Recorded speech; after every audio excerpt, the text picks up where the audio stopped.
Yo, Atlas speaking and welcome to part 4 of What If I Was Reborn into My Hero Academia as Izuku Midoriya with the Ultimate Gamer System. Let the tale begin.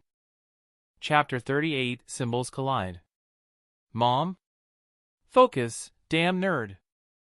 Bakugo blasted a Nomu that was speeding towards Izuku. Huh? Izuku crossed his hands, tanking a powerful punch and shooting out through multiple buildings. Focus, you're distracted. I can't. My mom, she's in danger. Trust the 8th, Yagi won't let her be harmed. Izuku clenched his fist in helpless rage. He didn't speak. There was no room for words. Only action. Only survival. His heart pounded in his chest, unyielding. His grip tightened on Playful Cloud, the cursed staff humming with anticipation.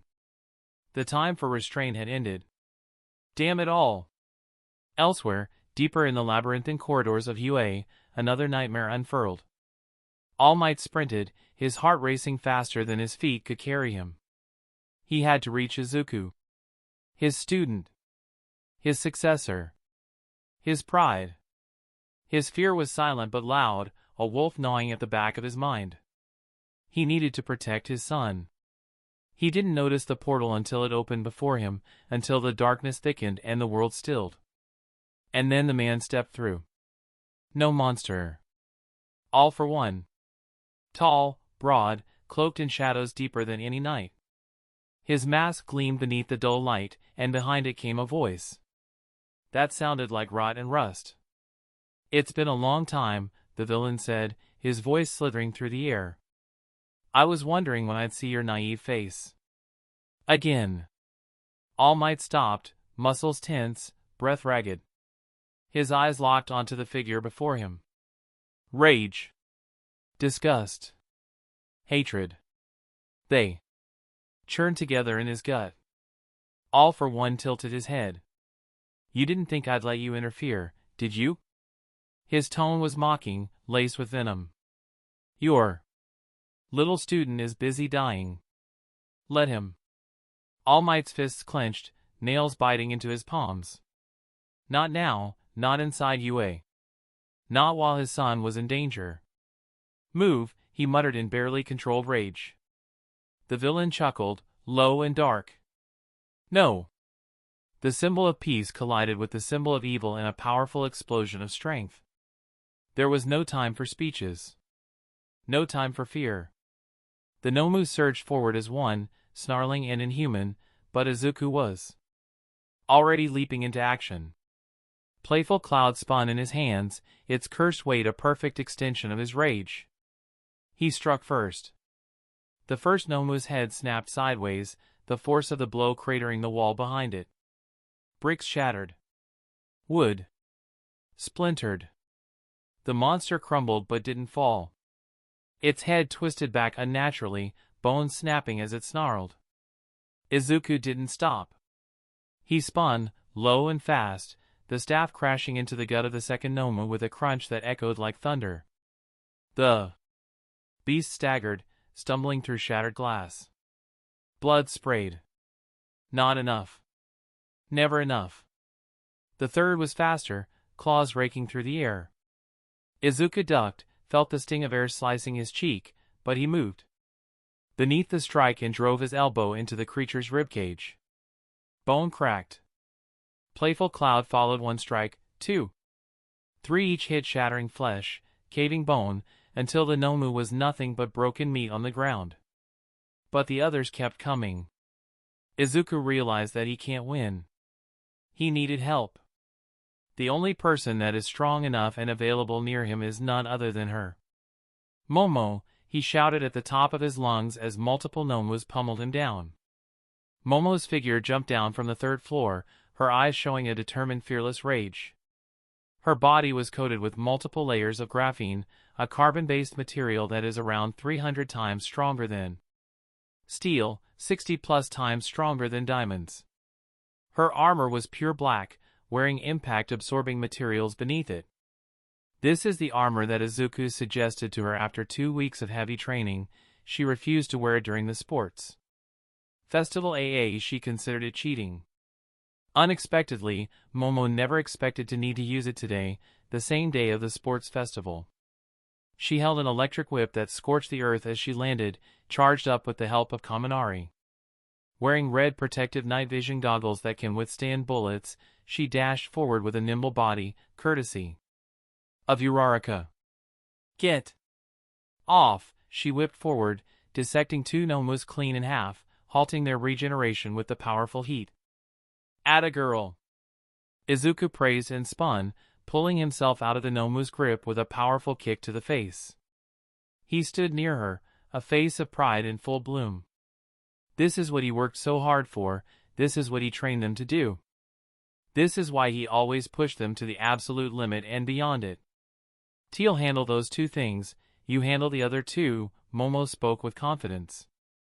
A warrior is not a warrior without their armor. And Momo's warrior spirit got ignited as she faced the powerful foes.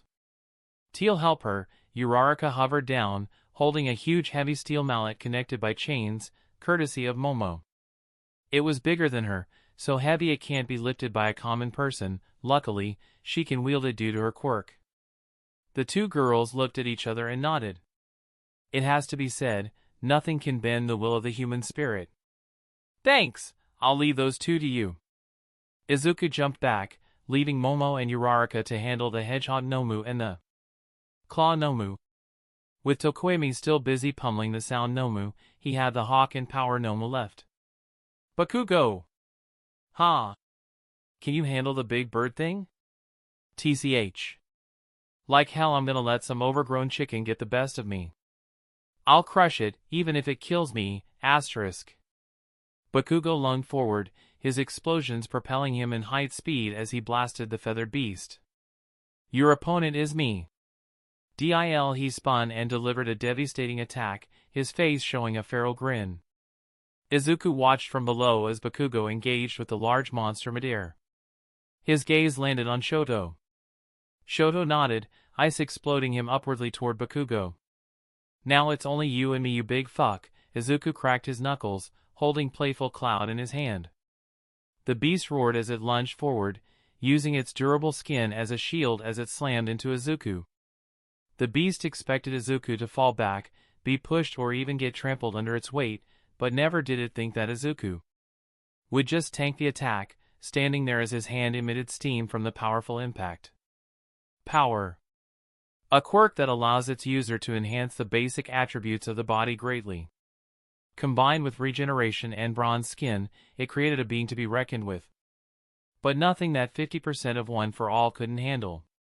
Izuku gripped the beast, his powerful grip twisting and tearing the flesh itself as he held it in place. Wild crackling of green electric arcs raged forward, twisting itself onto the ground and cracking it down with sheer force. Teal save everyone today, even if it kills me, Izuku muttered. Hero aura activated. The green arcs intensified, turning cyan. He spun playful Cloud and delivered an earth-shattering attack on the Nomu, throwing it back so hard it flew to another area inside UA.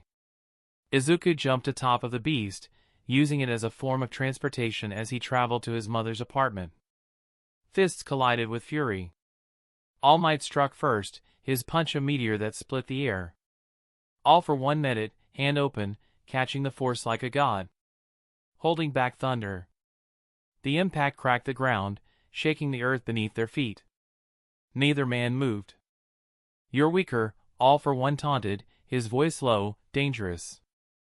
The years have not been kind to you, symbol of peace. All Might's glare could have burned stone. You're still the same coward hiding behind your monsters. That laughter came again, dark, poisonous. Cowards survive.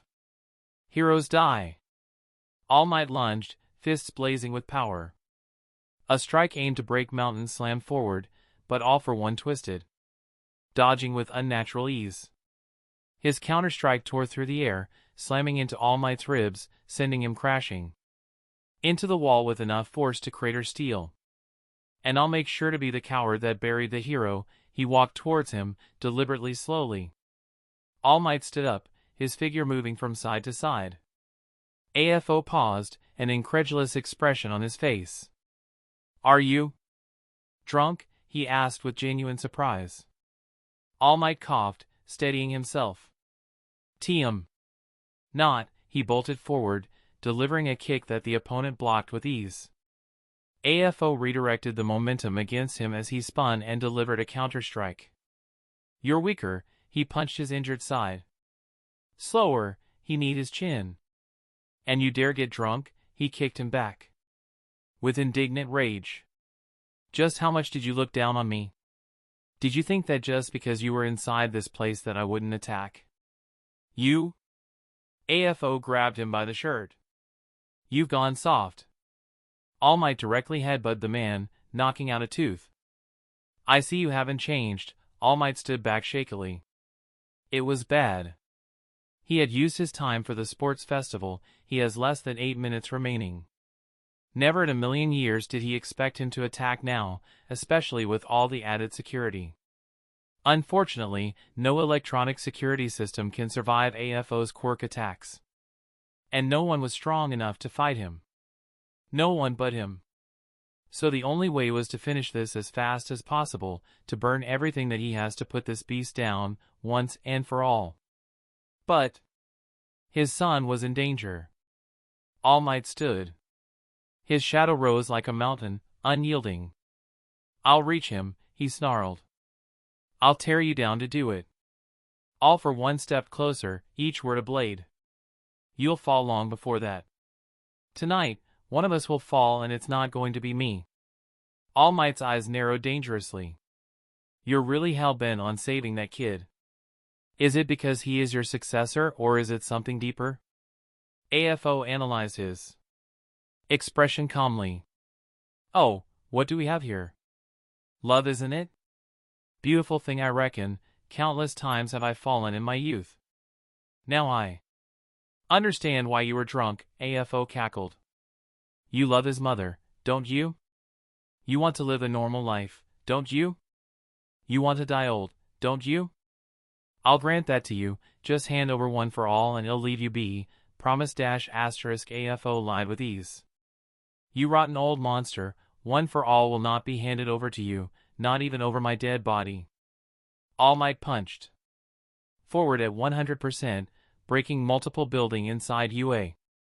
So be it. AFO's mocking smile faded, replaced by a serious expression. Kurogiri. Yes. *. Get the woman.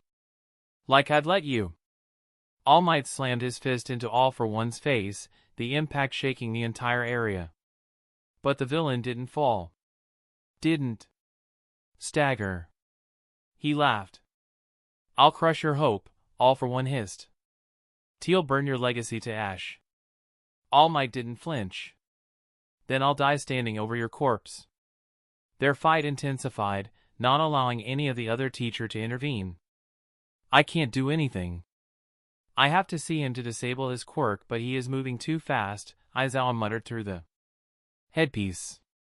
Go save the students, they are our priority for now. Return back immediately afterwards, Nizu instructed with a heavy heart. Once again, he had to rely on him, on the simple of peace. His fortress is falling. Izuku knocked down the ceiling, kicking down the corpse through multiple floors and landing with a thud as he rolled in. Stood. Mom, he shouted, looking around anxiously. Nothing. Not a single reply. He frantically began searching throughout the building, checking each and every corner. Nothing. Where the fuck is SHE? He shouted, emptying his frustration on the Nomu. Bo 0000000 Izuku looked east, hearing a massive explosion of force. He knew the source of this power. Only one person inside the school can do such a thing. All Might. I have to help him, but nothing, no matter where he searched, nothing. The 8th, maybe he'll have some information about her whereabouts, Haikage instructed. I sense my brother's presence nearby. He's here, Yoichi, the IST user of OFA warned. It's him, Izuku muttered, enraged. He leaped forward, ignoring the Nomu that was chasing him and heading to the direction of the sounds. Fall back. Aizawa landed down and directly wrapped a Nomu in his carbon fiber scarf. The beast blasted a sound wave attack towards Aizawa that was intercepted and cancelled out by a sound wave from Present Mic. Eraserhead directly activated his quirk. His hair began to float out as his eyes turned crimson red, cancelling all the Nomus. Quirks. S-sensei. Tokoyami heaved with relief, his face bloodied, scratches all over his hands. While Dark Shadow could handle the Nomu, it damaged him, the host.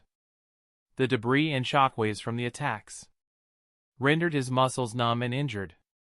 Go to recovery, girl, we'll handle the rest. Present Mike placed his hand on his shoulder, comforting him with a calm rage. Lately, Yamada felt like the world was out to get him. Whenever he felt relief, he was attacked by these things. First it's the USJ Nomu, then Kurogiri, and finally, you have these grotesque, disgusting corpses. The worst part is that the kids were always involved. Yamada has a soft spot for kids, it is unforgivable. It's the work of him, he spat with rage. Yes, most likely him. Both of them looked east, towards a heavily damaged area of the school. All for 1x2. Where are you looking? A heavily injured Bakugo intercepted the Hawk Nomu and got its attention. Bakugo! Shoto shouted, coughing mid-speech. We have to work together to beat it. He coughed some more blood. It's the only way we can win this. Shoto was barely standing, his legs shaking as half of his body was frozen while the other half had no clothes on. Completely burned. A 0-4, a complete victory. Just like All Might, just like Izuku. This is not the time for your inferiority complex, you bastard. Shut up, you half-baked wimp. Bakugo barked, dodging a strike from the speeding Nomu.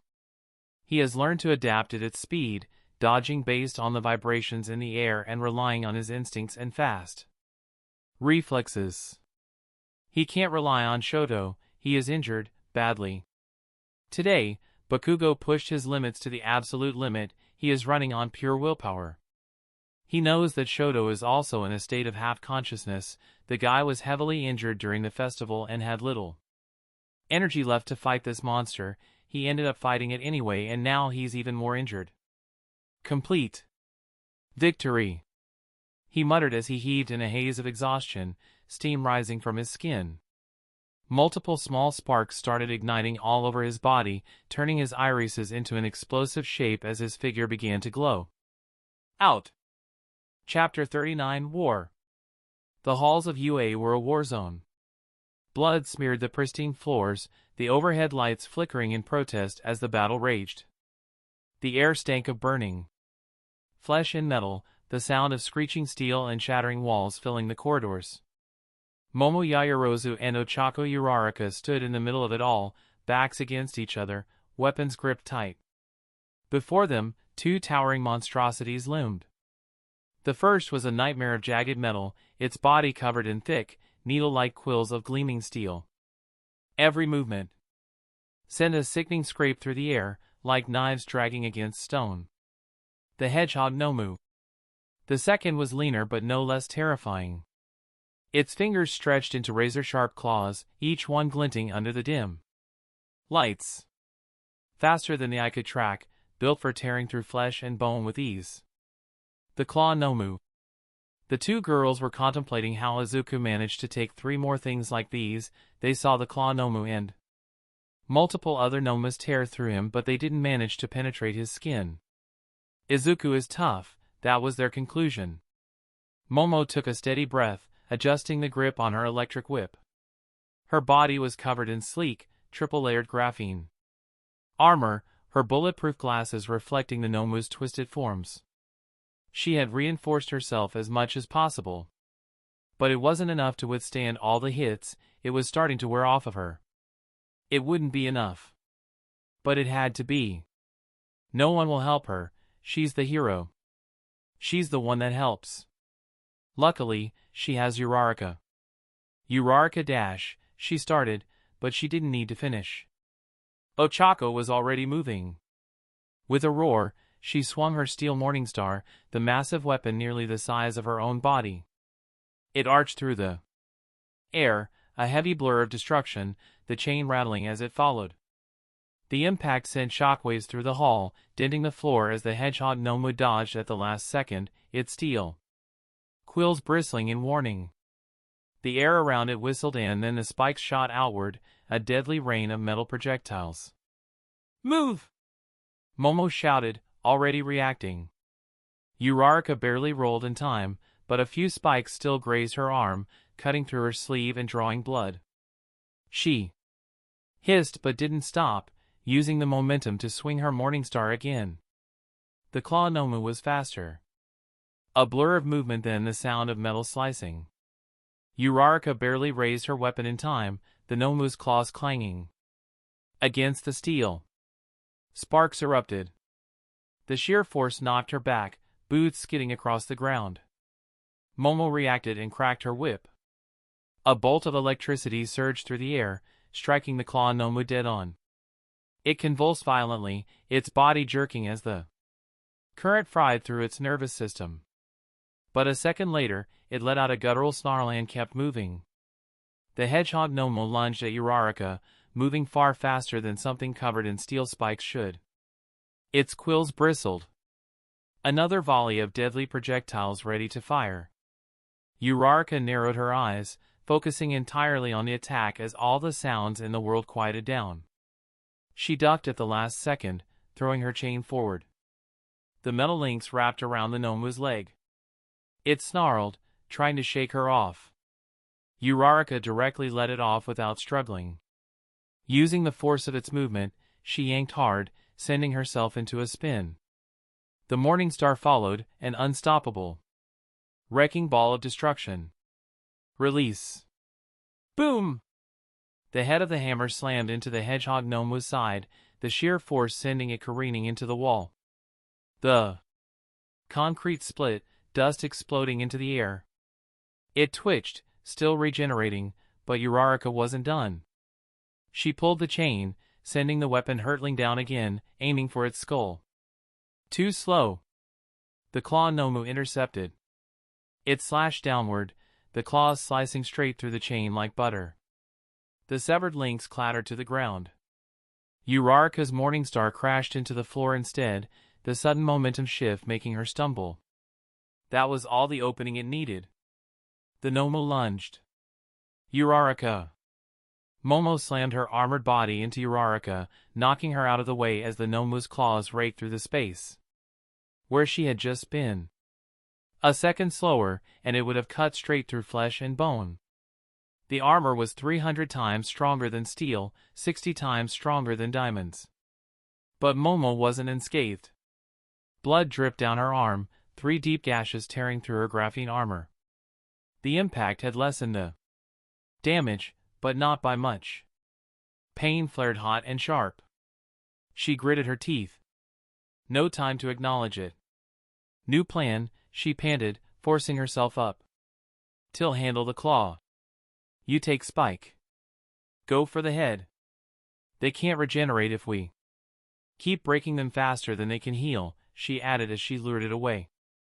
Uraraka spat out blood, nodding. Got it. She wiped the sweat from her brow. She could barely feel her arms anymore. The Morningstar was heavy, her muscles screaming with every swing. But her eyes, those fierce, determined brown eyes, never wavered. Come on, then, she whispered, rolling her shoulders as she grabbed the weapon again, using her quirk on it. The Nomu charged. A blur of spikes and muscle, moving like a monstrous porcupine on all fours. Its quills fired outward, razor-sharp. Projectiles screaming through the air.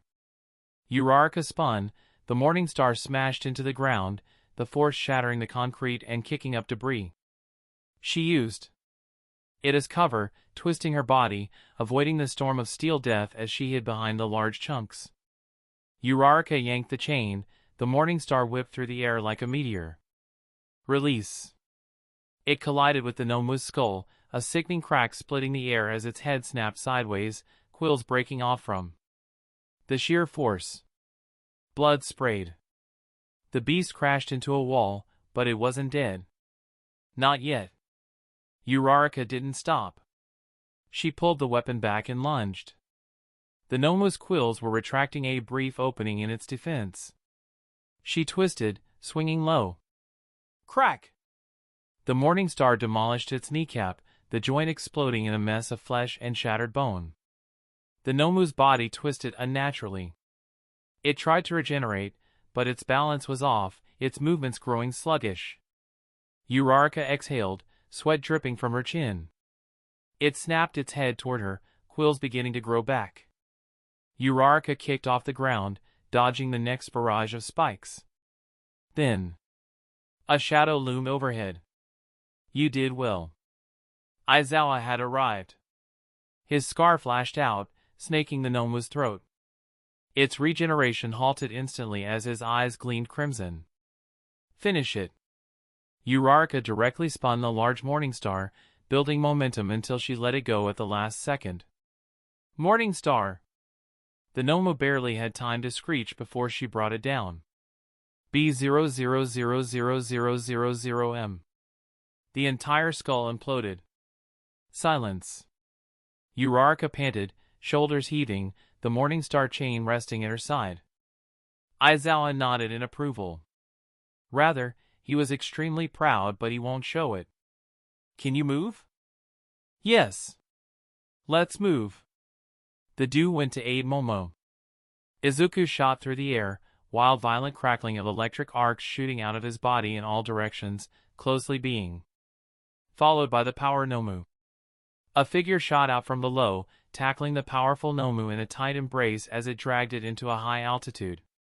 Endeavor? Izuku watched in shock as Endeavor yanked the Nomu and flew high with it. His eyes landed on the man's back, noticing feathers pushing him high. Can they handle it? Izuku muttered with worry. Go to the 8th, one senses power diminishing. How the fuck is Endeavor here? The speed of his arrival is too fast, it's like he already knew this would happen. Lock the fuck in. Right. Izuku decided to deal with it later. He shot out 2 black whips, pulling back and releasing as he shot out again like a slingshot. The last thing he heard was the loud bellowing of Endeavor as he released his final attack.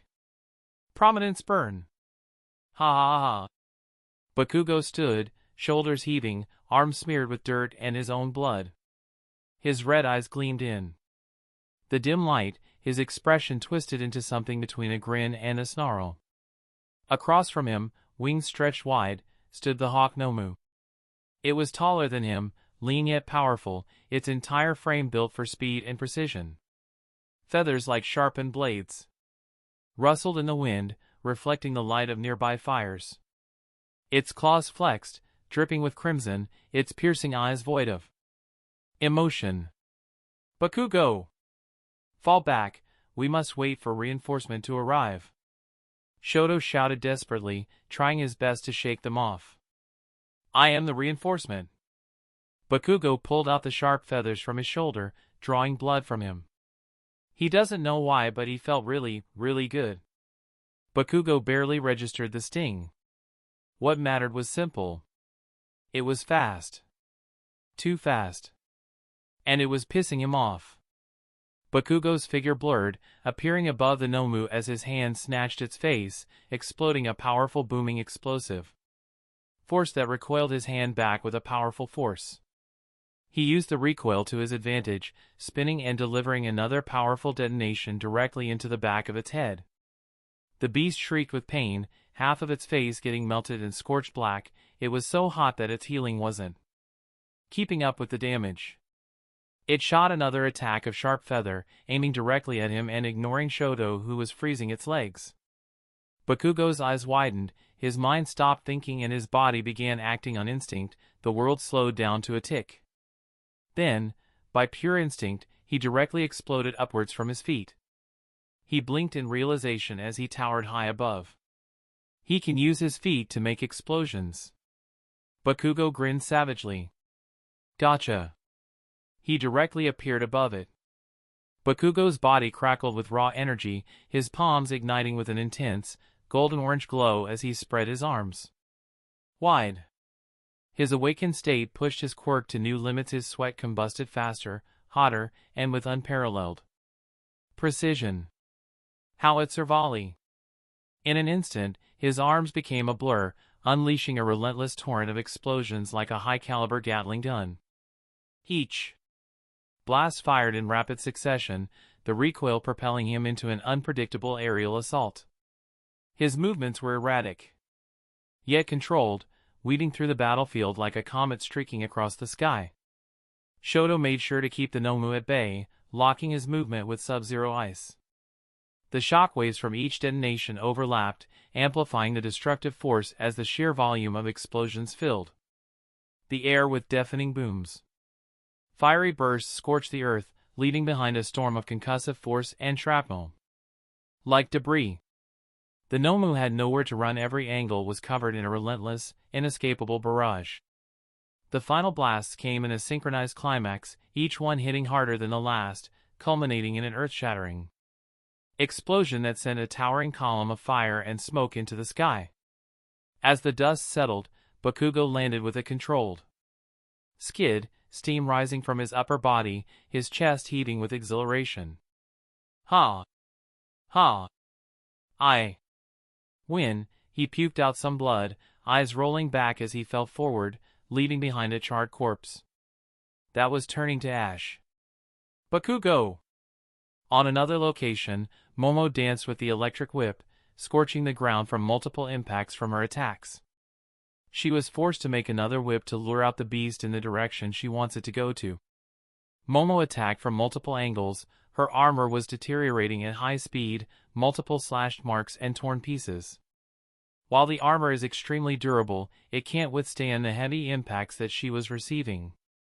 And if this kept on going, Momo was sure that she'll be torn apart by its blades. Luckily, Momo wasn't alone. Now, she gave a signal as she rolled away. Kirishima jumped down, landing on the back of the beast. He maneuvered his arms around its neck and secured himself in a powerful arm lock. He was wearing an electric insulator all over his body. Unbreakable, his entire body hardened to a terrifying level, preventing the beast from damaging him. This is the move that Izuku trained him to achieve, a defense so powerful that it can take 20 punches of 30% of 1/4. All's full power. His body tanked countless punches to reach this level.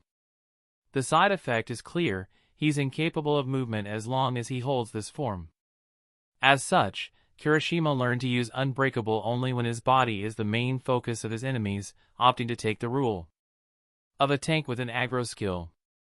The beast fought, trying its best to shake him off to no avail. Kirishima has dug his sharp fingers and impaled them into the beast's body, keeping him locked down with him. Now! Kirishima shouted a signal. Got it! Kaminari jumped on top of them, pulling his arms out and landing them for a terrifying electric attack. Supernova discharge! Kaminari bellowed, releasing a massive 1.6 million voltage that fried the Nomu's brain and nerves. Kirishima grit his teeth as even with the insulator, he still felt the attack, which left him on the ground, twitching in pain. While it sucked, it still was good news for him. He knew that as long as he felt pain, then that means his nerves didn't get damaged beyond repair. Kaminari turned into idiot, falling down on the ground. The Nomu screeched and bellowed with pain, frantically rolling on the ground by instinct alone. It's still alive. Zero stared in shock. Star. Momo's face hardened, frowning at the sight.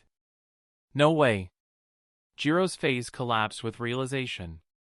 They can't win. They'll never win, not when it can regenerate this fast. The only one who can win is Izuku.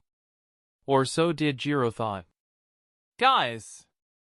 Uraraka shouted as she flung her damaged Morningstar downward, seizing her chance. Release! She released the heavy spike ball of death atop of the beast, landing a clear critical hit to its head, exploding it, and burying its parts down with the ball. The students watched in fascination as Uraraka one-tapped the powerful beast using the weapon that Momo gave her. Now, Sensei. Healing its head. Crimson-red eyes with an ethereal glow locked its target on the Nomu, blocking its regeneration and stopping it from healing its head. The group waited in tense silence as the beast finally stopped twitching and died. We did it? We won! Oh my gosh, we're alive. Man. I hate this school. Guys, have you seen Aoyama? He's been gone for a while now. I'm starting to worry. We did it. Hagakure fell on her knees, eyes getting watery as she cried in relief. Momo chuckled, sitting down and leaning on the wall. She did it, she held out her own until support arrived, she saved everyone. She was glad that she didn't let Izuku down when he depended on her. Momo! Uraraka directly kneeled and grabbed her, using her quirk as she jumped away to Recovery Girl's location. A dash of green light shot off from above them, moving at hypersonic speed of Mach 5 on top of their location and heading towards the most destroyed area in the school. That's Izuku. Star. Aizawa clenched his fist and followed him. Sensei. Go to Recovery Girl, whoever is going to follow me will be immediately expelled. All Might stood up again, his form deflating slowly as steam began to rise from him. He ran out of time. He lost. All Might lost. Or so did AFO think. But who is Toshinori Yagi? Who is All Might? This is a man willing to fight to death to achieve his purpose. Even if his body gives out, even if his time runs out, even if he loses all of his limbs. It's meaningless. I'll outlive you. This conflict has been drawn out for long enough already, just give up and I'll let you be. Hand it over or everyone that you love dies, starting with that woman. All for One glared at the rising figure with generational hatred. Not when I'm here. All Might directly surpassed his limits, his body emitting a powerful gust of wind. He bellowed with pure rage, body exploding a myriad of colors, tapping into his power and extracting 110% of it. All Might was willing to fight to the death. Luckily, he has someone to prevent that. Izuku rocketed through the air at Mach 5, a green blur tearing across the battlefield like a wrathful storm. The very air screamed in protest, his speed distorting the atmosphere around him. Below, amidst the crumbling ruins, All Might stood. Battered and broken, his once unshakable presence now wavering under the weight of his injuries. But Izuku had no time for hesitation, his fury burned too hot. He'll prevent his mentor from losing all the sparks he had left of OFA. With a flick of his wrist, playful cloud extended, twisting like a divine spear in his grasp. The moment his feet kissed the ground, he swung a titanic force behind the strike. AFO barely had time to react, his instincts screaming as he crossed his arms, layers of stolen quirks reinforcing his defenses. But it wasn't enough. AFO's world exploded into raw, searing agony as the impact obliterated his stance, the ground beneath him shattering into a crater. The force sent him careening through the sky like a broken doll, his body becoming a blackened streak across the horizon. Izuku held onto him with Black Whip, standing atop of the figure. He locked his gaze on him. You sure gave my mentor a beating, he muttered, wild untamed crackling energy shooting out of his eyes. Izuku looked down, he has reached the desired destination. USJ. Damn brat dash, that strength dash asterisk AFO spat blood, his bones groaning under the strain. What in the hell have you become? Your worst nightmare. Round 2 motherfucker. Izuku punched the air high at 60% of OFA, slamming down in a powerful knee dive towards the makeshift city. The earth trembled as he crashed into its ruins with the force of a meteorite, burying both of them in a tremendously deep hole. Chapter 40 War. Part 2. An air cannon shot out, pushing Izuku away from the giant crater as AFO began to float out. The air was thick with dust and malice. AFO loomed before Izuku, his grotesque form shifting like a writhing mass of stolen power. Izuku stood amidst the wreckage, his emerald eyes cold, calculating. His body ached, but he didn't falter. 60% of 1-4.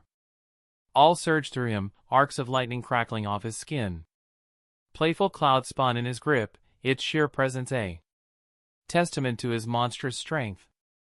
AFO chuckled, his voice a vile rasp. You remind me of him, you know. The same arrogance, the same naivety. Do you really think you can kill me, boy? Izuku exhaled sharply. No. His fingers flexed around Playful Cloud, tightening just enough. But I can make you wish I did. His eyes narrowed down with hatred. Without warning, he vanished.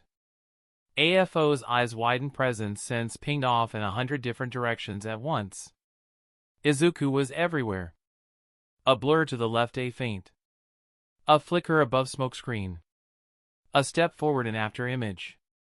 Then impact. Playful Cloud caved into AFO's ribs with a thunderous crack, sending the villain hurtling through layers of concrete. Before AFO could recover, Izuku was already there, fist cocked back. Boom! AFO barely raised a shield of condensed air before Izuku's punch shattered it like brittle glass. You're quick, AFO admitted, his voice steady despite the blood trickling from his mask. Izuku tilted his head. You're old. You should be dead. I can fix that. AFO lunged, tendrils of pure malice whipping out. Izuku clenched his fist. AFO is not the only one with strong tendrils. He twisted midair, letting them graze past as he retaliated. Black Whip snapped out, wrapping around AFO's ankle. He yanked down with everything, slamming the villain into the ground hard enough to make the earth quake. AFO coughed, but he was already adapting, quirks shifting, stacking, optimizing. Izuku knew that. So he used deception. You missed something, Izuku said, grinning in a knowing look. AFO's eyes darted to his own hands, suspicion creeping in. Had he failed to block an attack? Was there poison in the air? Was he under an illusion? That moment of hesitation was all Izuku needed. He buried his knee into AFO's skull. The battlefield shook. The villain's head snapped back, mask cracking. Izuku landed, panting, eyes sharp. You're clever, AFO admitted, voice darker now. But deception only works once. Izuku grinned, Playful Cloud resting on his shoulder. I'm going to enjoy this so much. Izuku charged again like a freight train, using a whopping 80% of OFA combined with a 20% boost and forcing the villain at the defensive again. Endeavor landed with a heavy thud, his eyes blazing in fury. Where is he? He asked with barely contained rage. Shoto is at the infirmary. He's safe. Sir Night-Eye answered as he adjusted his glasses, the light reflecting on them to hide his expression. Why didn't you tell me? My son could have been killed, he barked angrily. Why was he angry at Night-Eye? Well, the man told him about an attack was coming but never when and where, he only informed him to stay in contact with him. He never told him that his son was a target. He had remained with his family to protect them, never expecting that to be a mistake. The man who can see the future gave him a half-assed warning under the excuse of not interfering with time. You can't change the future, this course of action is the best course possible, trust me, I saw it. Bullshit. My son is heavily bleeding and almost got killed, I will never forgive you for this. Be it as it may, we must go to All Might next. You. Gentlemen, Hawks landed with a drawl, few feathers hovering at his side. Let's not fight, Oki? We have to save the people inside this school first, he clamped his hands with a smile. X2. I'm going to see my son. You are not. You must be with All Might within the next 7 minutes, it is your best future. To hell with you in the future, I need to give him my blood. He lost too much. He'll live. Night-Eye fixed his hair. Your duty is to assist All Might. Endeavor, as much as I understand your concerns, I'm with him on this one, Hawks patted his shoulder, face showing a serious gaze. If Shoto is injured beyond repair. He narrowed his eyes to a glare, fear dancing over his eyes. If you don't help All Might, everyone inside this place will die, including your son. Night Eye directly lost his temper and shouted angrily. Hawks. Right. The two flew away towards All Might and Nizu. As for Night Eye, he gazed at his watch, as if he was awaiting something. Unknown location, villain's hideout. The damp air was heavy with mildew and dust. Rusted pipes dripped in the background. The only source of light was a single flickering bulb swinging overhead, casting erratic shadows across the cracked concrete walls. In the center of the room, Izuku Midoriya sat, bound to a rusted chair. Her wrists and ankles were shackled with thick, industrial-grade cuffs, but her posture remained calm, unshaken. Across from her, Shigaraki stood, staring. No, not staring, waiting. Expecting something. Fear. Begging. Desperation. But all he got was a patient, unimpressed gaze. The silence stretched until Shigaraki let out a sharp, irritated sound. His shoulders tensed as his fingers twitched at his sides. 4 fingers hovered dangerously close to his palm. TCH. You're a lot calmer than I thought you'd be. Inko blinked at him, tilting her head. Should I be screaming? Shigaraki's eye twitched. Most people would be. Inko hummed, as if considering it. I'm sure they would. But most people don't know my son the way I do. A muscle in Shigaraki's jaw tightened. You really think that kid is going to save you? I don't think. Inko's gaze sharpened. I know. The villain's fingers flexed, his nails scratching along the side of his hand. Ha! You sound so sure. You act like he's unstoppable. Inko's lips curled into a small, knowing smile. You act like he isn't.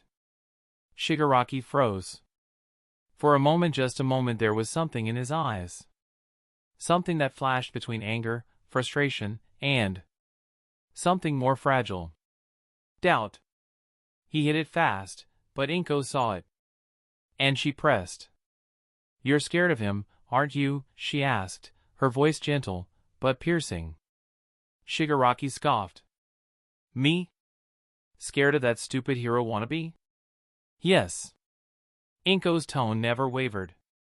Because you know you can't break him. And worse? She tilted her head slightly. You. No, he's better than you. Shigaraki's face twisted. Shut up.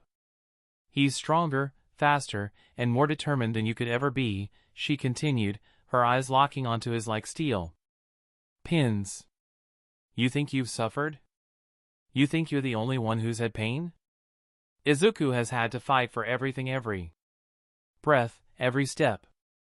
And yet, he still chooses to be better than you. Shigaraki's fingers curled further in. Shut up. But Inko didn't. You throw tantrums and call them revolutions, she said, her voice cutting like a blade. You pretend you're chasing freedom, but all you're doing is running from the truth. She leaned forward slightly, eyes gleaming. The truth that he's better than you'll ever hope to be. Inko leaned back. You're pathetic, Tamura Shigaraki. Crack. Shigaraki's breath hitched. His entire body tensed as his teeth clenched hard enough to grind. The room suddenly felt hot. The flickering light overhead making his shadow loom larger. I said dash. Then, he moved. Faster than she expected, his hand shot out and grabbed her face. But only 4 fingers. Not 5. Not enough to decay. Not enough to kill. Just enough to silence.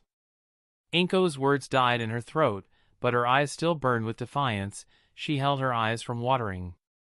Shigaraki's hands shook. His breathing was ragged, uneven, his mind a whirlwind of thoughts he didn't want. He should have killed her. He wanted to kill her. Didn't he? Then why didn't he? His fingers twitched against her skin. His nails dug in slightly, but still not enough. Why couldn't he do it? Simple. He can't.